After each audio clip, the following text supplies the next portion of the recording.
আলু উৎপাদনের অন্যতম শীর্ষ জেলা মুন্সিগঞ্জে শুরু হয়েছে আলু রোপণের মৌসুম। বিস্তীর্ণ জমিতে কৃষক ব্যস্ত বীজ আলু রোপণে। বর্ষার পানি সরে যাওয়ার পরই জমি প্রস্তুত করেও উন্নত বীজের জন্য চ্যালেঞ্জে পড়তে হচ্ছে তাদের।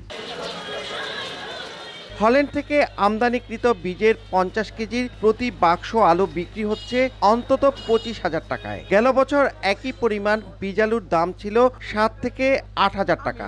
এবছর প্রথমে প্রায় ১১,০০০ টাকা দরে বিক্রি শুরু করলেও বর্তমানে তা বেড়ে দাঁড়িয়েছে দ্বিগুণের বেশি। কৃষক বলছেন, সরকারি ব্যবস্থাপনায় বিএডিসির বীজ আলুর ৪০ কেজির বস্তা ৬,৫০০ টাকায় বিক্রি হলেও আস্থা কম। অভিযোগ উঠেছে, বীজ আলুর মতো সারও বিক্রি হচ্ছে সরকার নির্ধারিত দরের চেয়ে বস্তা প্রতি প্রায় ২০০ টাকা বেশি দরে। তবে ডিলাররা বলছেন, প্রতি বাক্স আলু ১৪ থেকে ১৫,০০০ টাকায় বিক্রি করছেন তারা। কিছুক্ষণ আগে বলছে মানে ১৪,০০০ ১৫,০০০ টাকা, কিন্তু ১৪,০০০ ১৫,০০০ আমরা পাচ্ছি না। ইন্ডিকেটর তো বাড়াইতেছে না, এত লোক এখানে কইতেছে ১৪,০০০, ওইটাছে ২৬,৫০০। সারের দামও সরকারের রেট থেকে ২০০ টাকা করে বেশি বিক্রি হয়ে যাচ্ছে। ইম্পোর্টের মাল যখন ঢুকে যাবে তখন মালের কোনো অভাব হবে না, কৃষকদের বুঝে মাল আছে। এখন কৃষক অস্থির হয়ে গেছে যে মাল বুঝে আর নাই। ৫-৬টা হাত বদল হয়েছে, বদল হওয়াতে এক পর্যায়ে গিয়া দেখা গেছে এটা প্রায় ১৭-১৮,০০০ টাকার মতন হয়ে গেছে।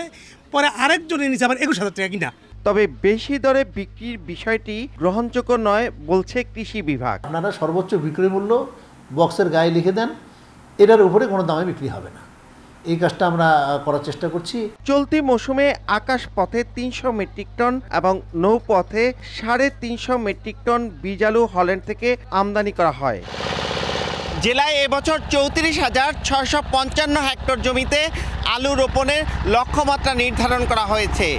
আর সেই জমিগুলি এখন প্রস্তুত করা হচ্ছে রোপণের জন্য। কিন্তু বীজের চড়া মূল্যের কারণে কৃষকের এখন নাবিশ্বাস অবস্থা। মুন্সিগঞ্জের টর্কি থেকে নাসির উদ্দিন উজ্জ্বল, সময় সংবাদ।